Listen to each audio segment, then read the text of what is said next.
Good morning, everyone. Here's your Eastern Idaho planning and weather briefing for the first day of March here in 2021. We do have a little bit of fog and stratus around this morning, not a lot, and probably the last morning that we might even really have to deal with this week. It looks like at this particular point. Now for tomorrow, we have a weak storm passing and way up north. We're talking way up, even towards Lost Trail Pass, maybe a few showers up there for tomorrow. Otherwise, it's warm and dry until we get to next weekend, and there's still some uncertainty on when the storm arrives, but it does look like at least we'll start to see precipitation returning to the forecast by that particular point in time. We continue to watch high pressure over us right now, and the moisture is streaming well up into Canada. This area of low pressure out to the west of us, out in the Pacific, we're going to see an offshoot of a wave coming through. Like I said, for tomorrow, we're really going to watch the southern part of this system towards the end of the week. For now, and we'll show you in a second, it looks like it's mostly going to pass us by. And your impacts matrix, not a lot going on, just some patchy freezing fog. And for tomorrow, maybe a little bit of patchy freezing fog up across portions of Lemhi County. Like I said, maybe some showers up towards Lost Trail Pass at that particular point in time. Now, here's the pattern across the western United States for the next several days. We still have high pressure over us today. There's that developing storm offshore. This low, you'll notice, heads towards California as we head through Tuesday into Wednesday. That ridge does start to flatten a little bit, but as we go into Wednesday night and Thursday, you'll notice the low tries to push towards right around Bear Lake, that area into southwestern Wyoming.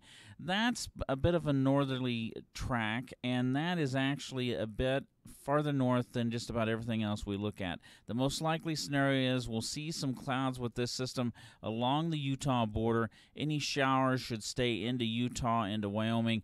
There's a very low chance that maybe a shower makes it into around Franklin, Preston, the Samaria area, and also into Bear Lake for Thursday. Then we have high pressure rebuilding ahead of this next storm. And at this particular time, maybe as early as Saturday morning, we'll start to see some showers moving in. But at this point, at least Saturday, we'll see some precipitation returning.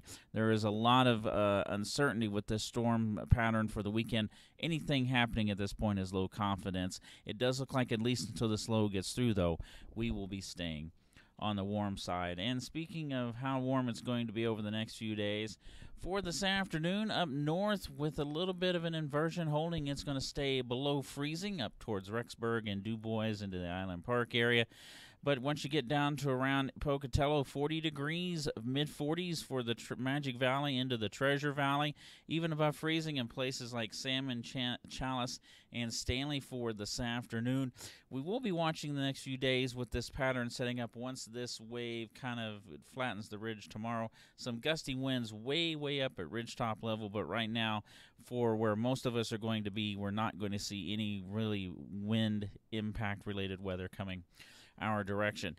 For tomorrow morning, most of us in the single digits and teens. With that little bit of a down valley wind, we're going to see temperatures closer to 30 degrees across the Magic Valley into Shoshone and also the Jerome area. For tomorrow afternoon, temperatures continuing to warm. You'll see above freezing at Rexburg and Idaho Falls, Driggs as well. Look at Burley, 50 tomorrow. Twin Falls, Jerome, the same. Temperatures in the low 40s over around Chalice and Stanley and Sun Valley as well. For Wednesday morning, temperatures starting to creep up just a little bit in most areas, but a lot of places still in the single digits and teens. Again, a little warmer into the Magic Valley and the South Hills over into the Treasure Valley as well.